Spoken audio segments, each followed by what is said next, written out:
میں آپ کے سامنے حضرت مفتی احمد صاحب خانپوری دامت برکاتہم کا تذکرہ کر رہا تھا کہ آج لوگ یہ باتیں کرتے ہیں کہ حضرت مفتی احمد صاحب خانپوری بہت بڑے عالم ہیں، لیکن ہم لوگوں کی عادت یہ ہے کہ ہم کبھی سوچتے نہیں ہیں کہ انسان اتنا بڑا کیسے بن جاتا ہے، اس کے پیچھے کیا اسباب ہوتے ہیں۔ انسان یوں ہی بڑا نہیں بن جاتا، اس کے پیچھے اسباب ہوتے ہیں۔ میں آپ کے سامنے 3 اسباب رکھتا ہوں کہ حضرت مفتی احمد صاحب خانپوری دامت برکاتہم کو اللہ تعالیٰ نے اتنا بڑا مقام جو عنایت فرمایا ہے، اس کے پیچھے کیا اسباب تھے۔ سب سے پہلا جو سبب ہے آپ کی سوانح پڑھ کر ہمیں ملتا ہے وہ یہ ہے کہ حضرت کے والد محترم شیخ الاسلام حضرت مولانا سید حسین احمد مدنی نور اللہ مرقدہ سے منسلک تھے، بیعت تھے، اور نمازوں کے بڑے پابند تھے، نیک متقی پرہیزگار، لیکن جو آپ کی مثالی خوبی تھی وہ تھی نماز کی پابندی۔ باپ کا اثر بیٹے کے اندر منتقل ہوا، آج بیٹے کی جو نماز کی پابندی ہے اس کی مثالیں دی جا رہی ہیں، اور اللہ تبارک و تعالیٰ نے کیسی نیکیاں عطا فرمائی تھی آپ کو، اور کیسا متقی اور پرہیزگار بنایا تھا، یعنی حضرت کے والد محترم کو، کہ آپ کی سوانے میں لکھا ہے کہ ہمیشہ دعا مانگا کرتے تھے کہ اللہ تو مجھے جمعہ کی موت نصیب فرما۔ جمعہ کی رات کی عشاء کی نماز پڑھی، عشاء کی نماز پڑھنے کے بعد سو گئے، فجر کی اذان سنتے سنتے اس دار فانی سے رحلت فرما گئے۔ اس لیے اگر ہم چاہتے ہیں کہ ہماری اولاد بھی نیک صالح بنے تو سب سے پہلے ہمیں پابند بننا پڑے گا، اور میں ماں باپ سے اتنا ہی کہوں گا کہ ماں باپ سب سے زیادہ نماز کی پابندی کریں۔ اگر ماں باپ نماز کے پابند ہیں تو بچوں کے اندر نماز کی پابندی پیدا ہوتی ہے۔ دوسرا جو سبب ہے، حیران رہ جاتے ہیں جب پڑھتے ہیں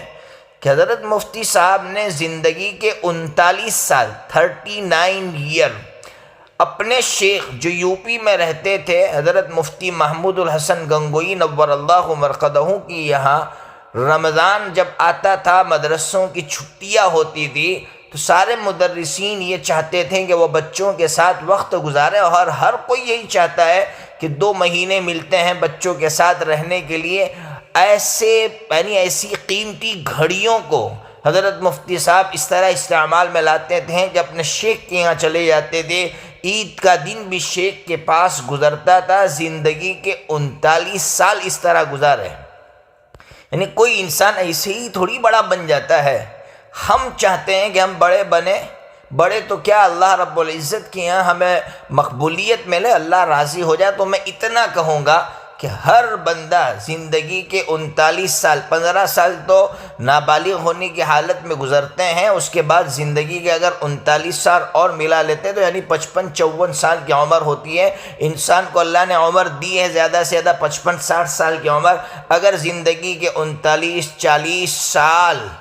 دن میں 5 مرتبہ اللہ کے گھر کی طرف جانے میں گزار دیں اور اللہ کے گھر کا چکر لگانے میں گزار دیں تو کامیاب ہو جائے گا۔ اتنا تو کر لیں کہ زندگی کے 40 سال بہت دور نہیں جانا ہے، گھر والوں کو چھوڑ کر نہیں جانا ہے، بس 5 وقت کی نمازوں کے لیے اللہ کے گھر کی طرف جانا ہے۔ یہ کام کر لیں تو بہت کچھ مل جائے گا۔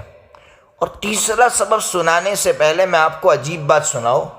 ہمارے ایک متعلق ہے دمن میں خورشید بھائی مانجرا، انہوں نے مجھے یہ واقعہ سنایا تھا کہ ہمارے یہاں حضرت مفتی صاحب تشریف لائے تھے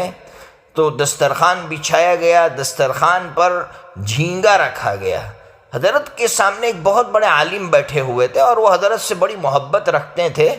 حضرت کے سامنے رکھا گیا، حضرت نے نہیں کھایا لیکن اس عالم نے کھایا۔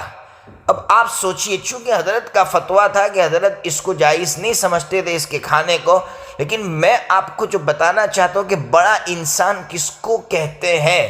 کہ حضرت مفتی صاحب کے پاس دلائل موجود تھے، دلائل کی روشنی میں اس کو ناجائز سمجھتے تھے۔ سامنے والا بندہ آپ سے محبت کرنے والا بندہ تھا تو آپ اس سے کہہ سکتے تھے کہ بھائی اس کو مت کھاؤ، لیکن حضرت مفتی صاحب نے نہ اس کو ترچھی نگاہ سے دیکھا، نہ ڈانٹا، نہ کوئی ایسا رویہ اس کے ساتھ کیا کہ جس کی وجہ سے وہ اس کو چھوڑ دے، بالکل ہرگز نہیں، ان کو کھانے دیا۔ یہ سبق دیا کہ اگر کوئی مسئلہ یا کوئی چیز ایسی ہو جس پر ہمارے اکابرین کی رائے مختلف ہو